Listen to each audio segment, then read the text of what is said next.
And this brings us to other interesting questions. Might we have underestimated their technology, even though we think we know what the Romans were? But consider the Antikythera mechanism, which was discovered on a shipwreck. It is of Greek construction, but it is during the Roman period, so it's when Rome already conquered. It is a conquered Greece. It is a clockwork style astronomical computer, portable too, actually miniaturized sort of bronze gears, differential gears, where you can rotate it a little bit with a few settings and it'll predict astronomical events for years or decades in the future. Okay, that's some serious engineering.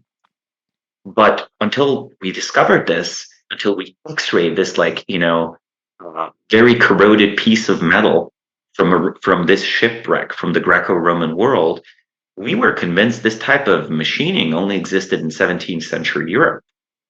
And one more thing, why did we discover it on a shipwreck and not on land? Earlier, I talked about the inability to pay legions. The reason Rome decayed as much as it did, the reason it was like a shattered shell of itself, is because in the course of their own civilizational collapse, the Romans themselves almost cannibalized or remetabolized the city. An old temple is the cheapest source of marble and brick you will find. So if you want to build a new church, even if it's a more modest church, you look at the old temple, it's not maintained, or an empty palace, and you strip it down for raw materials. If you are a late Roman emperor, you might strip down all of the bronze statues and the machinery you can find that's broken, and you melt it down for bronze coins to pay to your soldiers. That's not hypothetical. That is just recorded happening several times in late Rome. They would strip all the gold, all the bronze, anything they could find, and melt it down, and that would be emergency payment for the soldiers. And then later, of course, once the empire collapsed, you find this Antikythera mechanism-like thing. It's the 8th century. You're like, hey, bronze is valuable. I'll take this, I'll melt this, I'll sell it.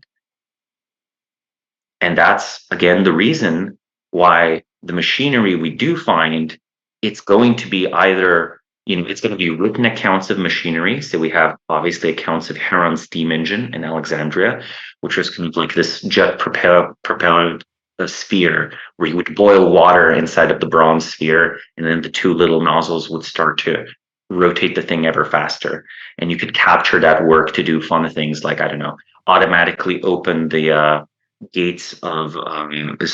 automatically open the doors revealing a god, or play a musical instrument. They actually have fun ancient engineering accounts of how you could do this.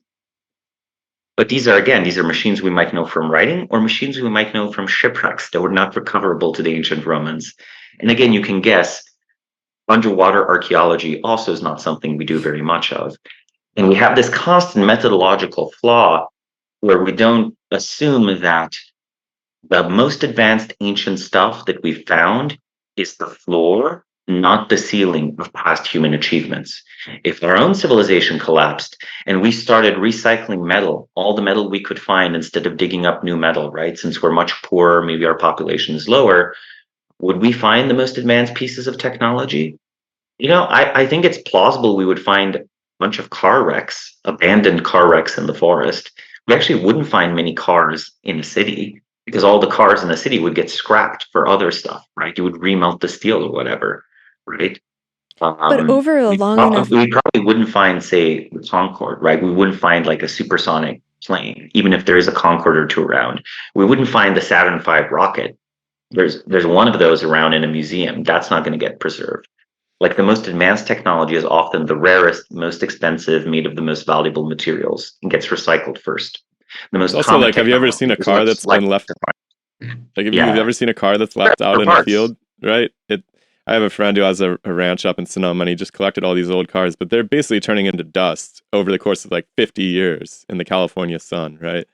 And, with that salty air and everything, it's like, how long do you think these things are even going to last, period? Are they going to be here 10,000 years from now? Probably not. What's a skyscraper going to look like if the windows blow out and the moisture gets in, you know? Pompeii is valuable because it was covered in volcanic ash and because no one bothered recovering it or recycling it, basically, if I use that term. future archaeologists will find Manhattan only if we sort of forget about Manhattan and leave these like deep foundations of the skyscrapers intact. But if we remember it's there, we're probably going to go dig it up for the steel in it, Well, so Pompeii right? is actually an interesting example because if there was advanced technology, you would expect to dig it up in a place like Pompeii. Well, if we only dug up a small amount of Pompeii and Herculaneum, right? We've not actually, we've not actually really exhausted the archaeological treasures even of that site.